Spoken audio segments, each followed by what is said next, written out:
Hello नमस्कार। कैसे हैं आप लोग? Welcome to our channel Vishal sir SST. दोस्तों, आज के वीडियो में हम पढ़ने वाले हैं सिविल डिसओबीडियंस मूवमेंट। इंडिया की फ्रीडम स्ट्रगल में सबसे बड़ा मूवमेंट, जहां पर सबसे ज्यादा लोगों ने पार्टिसिपेट किया और जिस मूवमेंट के बाद में ब्रिटिश गवर्नमेंट को ये लगने लगा था कि शायद अब हमें यहां से जाना पड़ेगा, we have to move out from the this country. तो ये जो मूवमेंट है, ये कैसे शुरू हुआ, कैसे इसमें लोगों ने पार्टिसिपेट किया, वो आज हम पढ़ने वाले हैं। तो शुरू करते हैं सिविल डिसओबीडियंस मूवमेंट। तो ये जो मूवमेंट है, इसकी शुरुआत ऐसे नहीं हुई है, शुरुआत थोड़ी पीछे से है।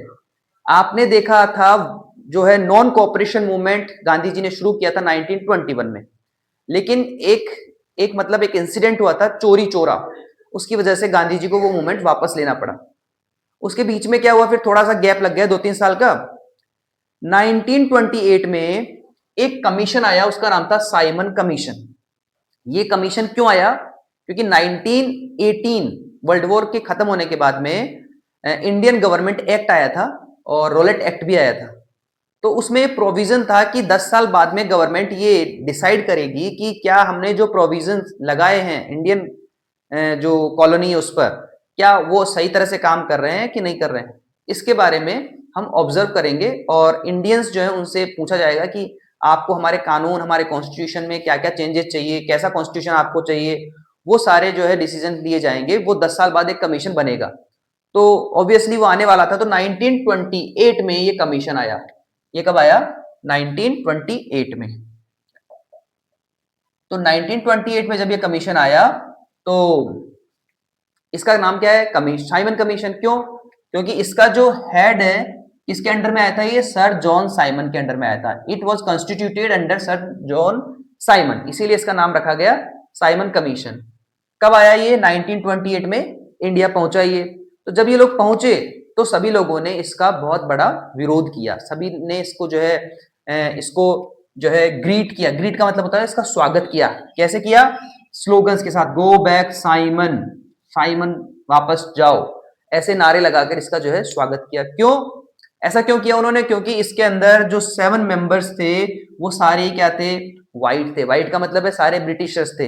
अब मुझे बताइए आप, जैसे आपके लिए कोई कानून बनाया गया है, वो कानून अच्छा, उस कानून से कुछ अच्छा हुआ कि कुछ गलत हुआ, ये कौन बताएगा? जिसके ऊपर वो अप्लाई किया गया है। अप्लाई किस पे हुआ था? इंडियंस पे। तो इंडियन मेंबर्स भी तो होने चाहिए थे ना बताने के लिए कि क्या हमारे लिए वो अच्छा है कि नहीं है वो, या उससे हमारे ऊपर क्या इफेक्ट पड़ा, ये तो हम ही लोग बताएंगे। लेकिन उसमें सारे मेंबर्स कहां से आ गए? ब्रिटेन से आ गए। तो they all were the white, और इसीलिए आउटरीच किया गया इसका, गो बैक साइमन के नारे लगाए गए। 7 मेंबर्स थे, वो सारे व्हाइट थे, इसीलिए इस कमीशन को क्या कहा गया?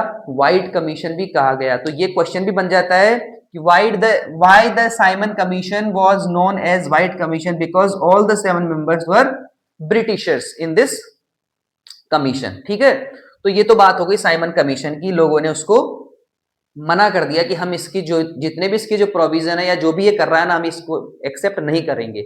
और आपको याद हो तो इसी टाइम पीरियड में 1928 में मोतीलाल नेहरू जो थे, उन्होंने इंडिया का एक कॉन्स्टिट्यूशन ही बना दिया था। मोतीलाल नेहरू और उनके साथ में कुछ इंडियन नेशनल कांग्रेस के मेंबर्स थे, उन्होंने एक पार्टी बनाई थी, स्वराज पार्टी। तो उस पार्टी बनाने के साथ ही उन्होंने एक कॉन्स्टिट्यूशन भी बना दिया था कि इंडिया का कॉन्स्टिट्यूशन ऐसा होना चाहिए जिसमें हमें मॉरल राइट्स हो, हमें जो है हमारे राइट्स दिए जाएं, हमारे लिए हमारी गवर्नमेंट हो, हम ही काम करें। ये सारा उन्होंने जो है तैयार किया था इंडियन कॉन्स्टिट्यूशन। तो इस बात से कौन नाराज हुआ? ब्रिटिश गवर्नमेंट नाराज हो गई। उनको लगा कि कहीं साले ये काम मतलब खुद करना शुरू तो नहीं कर दे, इसीलिए उन्होंने ऑफर किया। उस वक्त का जो वो था गवर्नर जनरल था, उसका नाम था लॉर्ड इरविन। लॉर्ड इरविन जो है वो बहुत ही चालाक और नक्कारा किस्म का आदमी था। वो क्या, उसने हमेशा धोखेबाजी करने की कोशिश की, और गांधी जी जो थे उनके साथ भी उसने 1-2 बार इसी तरह का काम किया। तो उसने क्या किया, गांधी जी को और इंडियन नेशनल कांग्रेस को ऑफर किया। क्या ऑफर किया उसने? Dominion status. October 1929, October 1929 lord Irwin जो है उसने कहा कि हम आपको डोमिनियन स्टेटस देना चाहते हैं। डोमिनियन स्टेटस का मतलब क्या होता है? दोहरा शासन। मतलब इंडिया जो है वहां पर दो तरह के कानून होंगे, दो तरह की गवर्नमेंट होगी। दो कैसे? इंडिया में इंडियंस होंगे, यहाँ पर एक लेजिस्लेचर होगी, वो कानून बनाएगी, लेकिन मतलब जो मेन जो पावर है ना वो किसके पास होगा? ब्रिटिश क्वीन के पास होगा। वहां से वहां की जो पार्लियामेंट है वो अप्रूव करेगी यहाँ के कानून को, यहाँ के जितने भी हम लॉज बनाएंगे या जो फंड्स हमारे लिए जो दिया जाएगा वो वहां से आएगा, वो डिसाइड करेंगे। तो यहाँ भी हमारे पास गवर्नमेंट होगी, लोकल गवर्नमेंट हमारे इंडिया की होगी, लेकिन वो जो है उसको कंट्रोल करेंगे। इस तरह से डबल जो है गवर्नमेंट का ऑफर किसने किया? लॉर्ड इरविन ने किया। लेकिन अब तक तो हम ये बात कर रहे थे इंडियंस कि चलो भाई आप इस तरह से हमें जो है हमें किसी तरह से आजादी देने की, मतलब हमें हमारी सरकार बनाने की परमिशन दो, इस तरह से हम उनसे डिमांड कर रहे थे। लेकिन अब जो है जब जलियांवाला बाग हो गया, जब चोरी चोरा हुआ, तो इसके बाद में इंडियन नेशनल कांग्रेस के जो लीडर्स थे, जिसमें स्पेशली जो ऐसे लोग थे जो चाहते थे कि ब्रिटिशर्स को यहां से हटाया जाए, बिल्कुल साफ कर दिया जाए, ऐसे लोगों ने अब डिसाइड किया कि हम ये बात उनकी एक्सेप्ट नहीं करेंगे। तो उसमें से कौन थे? आपके पंडित जवाहरलाल नेहरू।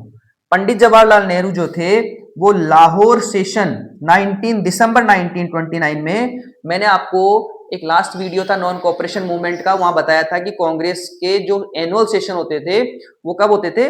दिसंबर में। तो दिसंबर में जो सेशन होते थे वो हर साल होते थे। तो तब भी 1929 में एक सेशन हुआ, वो कहां पर हुआ? लाहौर में। ठीक है, तो लाहौर लाहौर में कैसे हुआ? क्योंकि लाहौर उस वक्त इंडिया का ही पार्ट था। ये जो ब्रिटिश हुकूमत थी इसने क्या किया, बाद में पार्टीशन कर दिया, तो एक वो बन गया बाद में हमारा दुश्मन। तो वो बाद में बना, उससे उस वक्त तो ये इंडिया का ही पार्ट था। तो लाहौर में एक क्या हुआ, रावी रिवर जो है वहां पर उसके कोस्ट पर एक सेशन हुआ इंडियन नेशनल कांग्रेस का दिसंबर 1929 में। तो वहां पर जो सेशन हुआ उसमें फुल फ्रीडम की डिमांड की गई। फुल फ्रीडम का मतलब है पूर्ण स्वराज। अब हमें जो है डोमिनियन स्टेटस नहीं चाहिए। पंडित जवाहरलाल नेहरू जो थे उन्होंने 1929 दिसंबर में कांग्रेस सेशन में कह दिया कि अब हमें क्या नहीं चाहिए? डोमिनियन स्टेटस नहीं चाहिए, अब हमें हमारी गवर्नमेंट भी नहीं चाहिए, अब हमें चाहिए फुल फ्रीडम, पूर्ण स्वराज चाहिए, आपको यहां से जाना पड़ेगा। ये उन्होंने उस सेशन में कह दिया। तो इस सेशन कब हुआ? 1929 में हुआ, दिसंबर में। ये आपको याद रखना है कि when did Indian National Congress demanded for पूर्ण स्वराज और फुल फ्रीडम। तो ये कब हुआ? ये हुआ 1929 दिसंबर में। जब ये उन्होंने कर दिया तो अगले ही मंथ में, नेक्स्ट मंथ में 26 जनवरी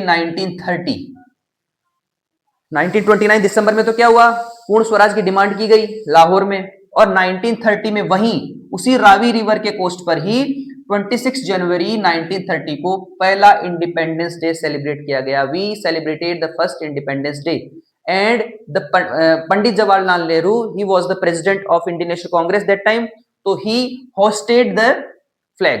उन्होंने वहां पर इंडिया का जो झंडा है, उस वक्त सबसे पहले जो तिरंगा था, 3 रंग वाला झंडा जो आज हम फहराते हैं, जिसमें गांधी जी ने जो झंडा बनाया था ना, उस झंडे को वहां पर फहराया गया। वो कब हुआ? 26 जनवरी 1930 को। और ये जो 26 जनवरी है ना, इसी दिन को फिर बाद में रिमार्केबल बनाने के लिए हमने हमारा जो कॉन्स्टिट्यूशन जो इंप्लीमेंट किया वो 26 जनवरी 1950 को कर दिया। जबकि हमारा कॉन्स्टिट्यूशन तो बन के तैयार हो गया था 1949 में ही, लेकिन हमने क्या किया फिर 1-2 महीने वेट किया और 26 जनवरी, क्योंकि ये पहला इंडिपेंडेंस डे था हमारा, उस दिन को याद करने के लिए हमने 26 जनवरी 1930 को 1950 को हमने जो है रिपब्लिक डे सेलिब्रेट किया। तो 26 जनवरी को हमने सबसे पहला इंडिपेंडेंस डे मनाया। कहाँ मनाया? रावी रिवर के कोस्ट पर, लाहौर में। पंडित जवाहरलाल नेहरू जो थे, पंडित जेएल नेहरू, वो इंडियन नेशनल कांग्रेस के क्या थे? उस वक्त के प्रेसिडेंट थे। ठीक है, इन्होंने ही क्या किया? वहां पर फ्लैग होस्टिंग की थी। तो ये तो बात हो गई आपके फर्स्ट, मतलब एक तरह से जो बेस तैयार हो गया सिविल डिसोबीडियंस का।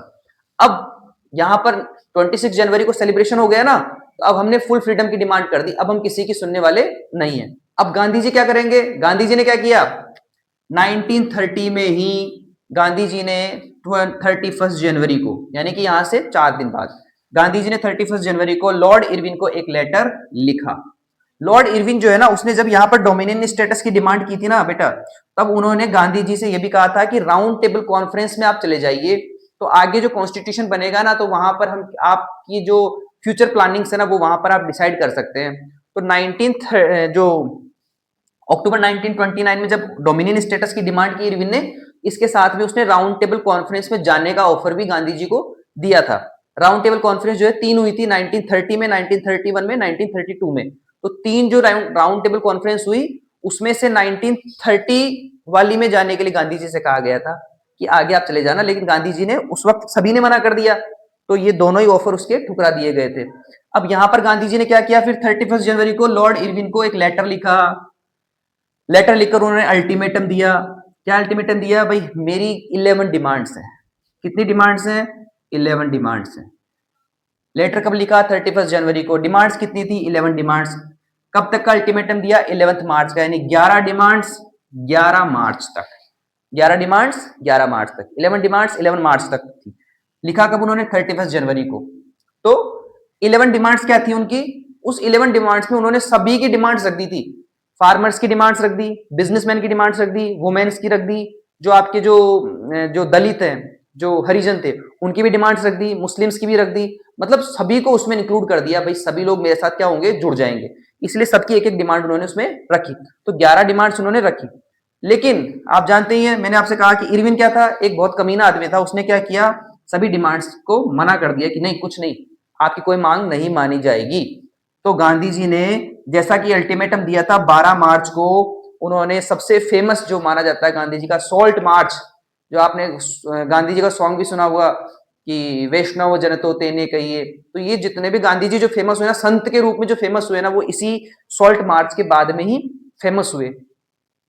यहां से ये जो आपका सॉल्ट मार्च है, गांधी जी अपने साबरमती आश्रम से शुरू किया उन्होंने। साबरमती आश्रम जो है गांधी जी का, वहां से शुरू किया। उनके 78 वॉलंटियर्स थे, जो ऐसे थे कि मतलब गांधी जी को कभी साथ छोड़ेंगे नहीं, ऐसे मतलब उनके जो फेथफुल थे ना, पक्के, भाई रास्ते में ऐसा नहीं हो मार पड़े और फिर रास्ते छोड़ के भाग जाओ आप, ऐसे नहीं थे। बहुत फेथफुल, जो सबसे पक्के जो वॉलंटियर्स थे, उन 78 वॉलंटियर्स को साथ में लिया। और वॉलंटियर्स के साथ गांधी जी जो है वो 240 मील चले। 240 मील जो है वो, यानी कि साबरमती आश्रम से दांडी, दांडी एक जगह है अरेबियन सी का जो कोस्ट है वहां पर, तो वहां तक गए।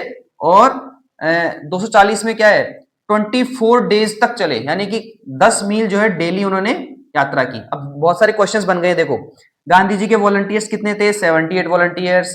कहां से शुरुआत हुई? साबरमती आश्रम से शुरुआत हुई। उन्होंने जो है लेटर कब लिखा? 31 जनवरी को लिखा। अल्टीमेटम कब तक का दिया? 11 मार्च तक का दे दिया। कितनी डिमांड्स थी? 11 डिमांड्स थी। रिफ्यूज का किसने किया? इरविन ने किया। या इरविन ने क्या किया तो रिफ्यूज कर दिया। गांधी जी जो है उन्होंने ये जो स्टार्ट किया मूवमेंट, ये शुरू कहां से हुआ? साबरमती आश्रम से शुरू हुआ। कितने मील चले? 240 मील्स चले। जो है कितने दिन तक चले? 24 डेज तक चले। अब इस तरह से एक 10 मील चले होंगे एक दिन, अगर आप एवरेज निकालते हैं तो जब उसने ये डिमांड्स रिफ्यूज कर दी, तो 12 मार्च को गांधी जी ने क्या शुरू किया? अपना फेमस सॉल्ट मार्च शुरू किया। तो जब वहां से शुरू किया 12 मार्च को, गांधी जी कब पहुंचे? 6 अप्रैल को पहुंचे। और वहां पहुंचकर उन्होंने क्या किया? वहां पर एक मटकी जो है उसमें जो समुद्र का पानी है वो भरा, और भरकर उसको गर्म किया। गर्म करने के बाद में जो पानी है वो तो उड़ गया और नमक रह गया। तो इससे क्या बना दिया उन्होंने? नमक बना दिया बॉईल करके। और जब नमक बनाया, तो आपको पता होना चाहिए कि जो नमक था ना, उस पर टैक्स लगाया जाता था ब्रिटिश गवर्नमेंट की तरफ से। और ये जो मूवमेंट था ना आपका, सिविल डिसोबीडियंस मूवमेंट, इस सिविल डिसोबीडियंस मूवमेंट का मतलब ही क्या था? सिविल डिसोबीडियंस, यानी डिसोबीडियंस का मतलब है कहना नहीं मानना। देखो आप स्टूडेंट्स होते हैं ना, ओबीडियंट स्टूडेंट, कहना मानने वाला। और जो डिसोबीडियंस होगा वो क्या नहीं करेगा? कहना नहीं मानेगा। तो हम क्या नहीं मानेंगे? कहना नहीं मानेंगे। लेकिन हम जो है उनको फोर्स नहीं करेंगे, हम बस सिविल, यानी कि हम बहुत हम जो है उनके उनसे लड़ेंगे नहीं इस मामले में, हम केवल अपना काम करेंगे, कानून नहीं, कहना नहीं मानेंगे, कानून नहीं मानेंगे। तो कानून तोड़े जाएंगे। कौन कौन से कानून थे? सबसे पहला कानून गांधी जी ने कौन सा तोड़ा? सॉल्ट मार्च वाला, यानी सॉल्ट पर टैक्स लगाया जाता था। सॉल्ट आप बना नहीं सकते थे। कौन बनाएगा? ब्रिटिश ही बनाएंगे। और उस कानून को गांधी जी ने कब तोड़ा? 6 अप्रैल 1930 को तोड़ा। तो इस तरह से जिस दिन उन्होंने गांधी जी ने 6 अप्रैल को कानून तोड़ा, नमक कानून, उसी के साथ में क्या शुरू हो गया? सिविल डिसोबीडियंस मूवमेंट शुरू हो गया। कई बार जो है ये क्वेश्चन भी पूछा जाता है कि जो सॉल्ट है ना, उसी को क्यों चुना गांधी जी ने? और भी तो बहुत सारे कानून थे जिनको तोड़ा जा सकता था। या नमक कानून ही क्यों तोड़ा गांधी जी ने, या इसी से शुरुआत क्यों की? तो गांधी जी जो है वो बहुत ही ब्रिलियंट माइंडेड थे इस मामले में। उन्होंने एक ऐसी चीज को लिया, ऐसी ऐसी चीज को जो है चुना जिसको सभी यूज करते थे, यानी कि पीजेंट्स से लेकर जो इंडस्ट्रियलिस्ट थे, बड़े बिजनेसमैन थे, वो सभी लोग किसका यूज करते थे? सॉल्ट का यूज करते थे। दूसरा, गांधी जी जो है वो चाहते थे कि सभी लोग जुड़े। तो सभी कब जुड़ेंगे? जो एक चीज जो सभी यूज करेंगे तो सभी जुड़ जाएंगे। जिस कानून को सभी चाहते हैं कि ये कानून हट जाए, वो कानून कौन सा है? सॉल्ट वाला ही है। अगर पीजेंट्स वाले के लिए कहेंगे तो इंडस्ट्रियलिस्ट साथ नहीं होंगे। अगर इंडस्ट्रियलिस्ट के लिए कहेंगे तो लेबर साथ नहीं आएगी। जो मुस्लिम्स के लिए कहेंगे तो हिंदू साथ नहीं आएंगे, हिंदू के लिए कहेंगे तो मुस्लिम साथ नहीं आएंगे। तो कहने का मतलब है ऐसा कोई कानून होना चाहिए जो जो सभी को अफेक्ट कर रहा हो। तो वो कौन सा था? सॉल्ट टैक्स ही था। तो गांधी जी ने सॉल्ट को चुना। और गांधी जी ये भी दिखाना चाह रहे थे कि ब्रिटिश गवर्नमेंट कितनी ऑप्रेसिव है, कितना ह्यूमिलिएशन जो है लोगों का किया जा रहा है, इनके कानून व्यवस्था कैसी खराब है, जिसमें नमक पे भी इन्होंने टैक्स लगाया हुआ है। ये गांधी जी दिखाना चाह रहे थे। तो इसीलिए गांधी जी ने क्या चुना? सॉल्ट को चुना।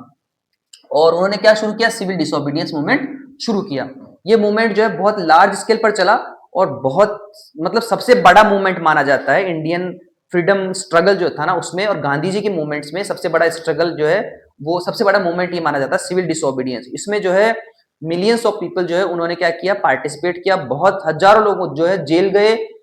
और पूरे इंडिया में, यानी कि आप देखिए, पीजेंट से लेकर जो इंडस्ट्रियलिस्ट है उनसे लेकर जो आपके जो प्लांटेशन वर्कर्स हैं, लेबर्स हैं, वुमेन हैं, सभी ने पार्टिसिपेट किया। और सभी ने क्या किया?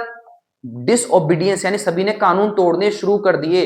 और ब्रिटिश गवर्नमेंट हक्का बक्का रह गई कि हम करें क्या, किस किस को रोकें। ये जो मूवमेंट था ये सबसे लार्ज स्केल पर चलने वाला मूवमेंट था। इसमें इंडिया में मतलब आप देखिए, फार्मर से लेकर, लेबर से लेकर, वुमेन से लेकर, इंडस्ट्रियल से लेकर, पीजेंट से लेकर, आपके जो प्लांटेशन वर्कर्स, ऑफिशियल्स, सभी ने पार्टिसिपेट किया। और उन्होंने क्या किया? उन्होंने डिसओबीडियंस, यानी सभी ने कानून तोड़ने शुरू कर दिए।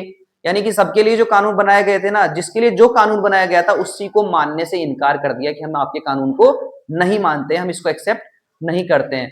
तो इस तरह से क्या किया गया? कानून नहीं मानकर गवर्नमेंट एक तरह से अब कंफ्यूज हो गई कि किस किस को रोके, सभी कानून तोड़ रहे हैं, तो कहां पर किसको कंट्रोल किया जाए। तो उनकी अनकंट्रोल हो गया एक तरह से ये। और फिर आखिर में जब कुछ पार मतलब उनसे कुछ बस की बात नहीं रही ना उनकी, अब क्या किया जाए, उनके हाथ में कुछ नहीं रहा। फिर लॉर्ड इरविन ने गांधी जी को बुलाया और उनके साथ एक मीटिंग की। और मीटिंग करके फिर गांधी जी से कहा, भाई ये मूवमेंट आप वापस ले लो, आपके हाथ जोड़ता हूं, वरना ये मान लो कि अब तो हमारे हाथ में कुछ रहा नहीं है, अब कुछ कंट्रोल में है नहीं।